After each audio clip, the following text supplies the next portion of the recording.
Wilton's Landing takes a look at convenience stores and sets them in the context of what was happening nationally across our country.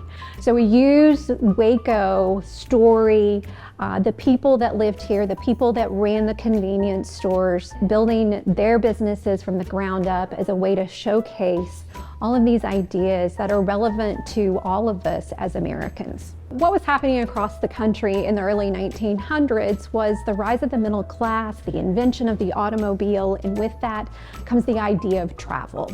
For many of us as white Americans, travel was very easy. For Jewish Americans, Black Americans, and Latino Americans, that wasn't necessarily the case.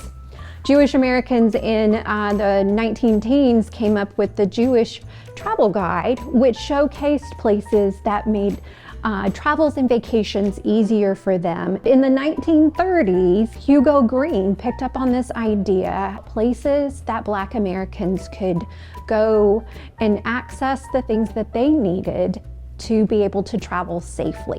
So Waco was listed for many years in there with taverns and restaurants, service stations, and even beauty parlors being part of what they advertised here.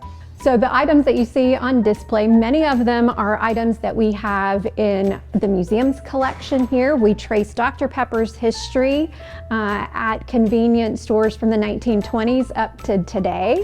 We house the Keurig Dr. Pepper collection here, so a lot of their items we have on display. We worked with 7-Eleven and they provided some historic items for us to use in display also. We have loans, one from the Briscoe Center for American History in Austin. We borrowed from them an actual green book from 1953.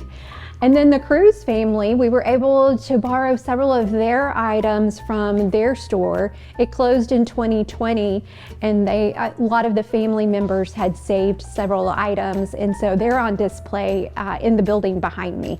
The exhibit is named Wilton's Landing in honor of Wilton Lanning, the museum's founding president. So he was really instrumental in taking this idea of we need to preserve this historic building and making it a place that people can come and see and visit and learn about Dr. Pepper's place here in Waco. Wilton's Landing fits into the bigger story that the Dr. Pepper Museum is telling, in that we're taking time to go back and look at all of our exhibits and figure out where we can add to the story and embrace the story of everybody, people that worked here, and not just focusing on the corporate leaders, but the people who ran the bottling machinery and really were able to launch the brand out of this building in the early 1900s. And so with each of our exhibits, we're taking time to think about all of the many people that were involved and who these stories affected. So with convenience stores, it is literally everybody that drives on the road. We all need gas for our cars. Those many touch points that we all have. It all kind of boils down to a sense of community that you see evolve around many of these convenience stores.